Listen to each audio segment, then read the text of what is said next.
கோவையில் 100 அடி ஆழ கிணற்றில் தவறுதலாக விழுந்த நாய். பல மணி நேரம் உயிருக்கு போராட்டம், பத்திரமாக மீட்ட தீயணைப்புத் துறையினர். கோவை பேரூர் பகுதியில் 100 அடி ஆழ கிணற்றில் தவறுதலாக விழுந்து உயிருக்கு போராடி வந்த நாயை பத்திரமாக மீட்ட தீயணைப்புத் துறையினர். கோவை பேரூர் தொண்டாமுத்தூர் சுற்று வட்டார பகுதிகளில் ஏராளமான விவசாய நிலங்கள் உள்ளன. அப்பகுதியில் பிரதான தொழிலாக விவசாயம் இருந்து வருகின்றது. இதனால் அப்பகுதியில் உள்ள விளை நிலங்களுக்குள் பயன்படுத்தும் தண்ணீருக்காக தோட்டங்களில் அதிக அளவில் கிணறுகள் உள்ளன.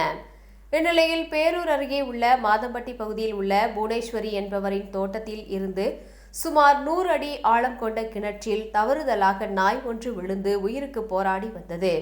இது குறித்து தீயணைப்பு துறையினருக்கு தகவல் தெரிவித்தனர்.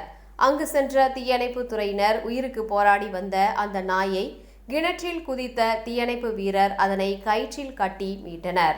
மேலும் கடந்த சில மாதங்களுக்கு முன்பு அப்பகுதியில் கட்டுப்பாட்டை இழந்த கார் ஒன்று கிணற்றுக்குள் விழுந்து விபத்துக்கு உள்ளாகி உயிர் சேதமும் ஏற்பட்டது. இதனால் அப்பகுதியில் உள்ள தடுப்பு சுவர் மற்றும் பராமரிப்பு இல்லாத கிணறுகளை மூட அதிகாரிகள் அறிவுறுத்தியுள்ளனர்.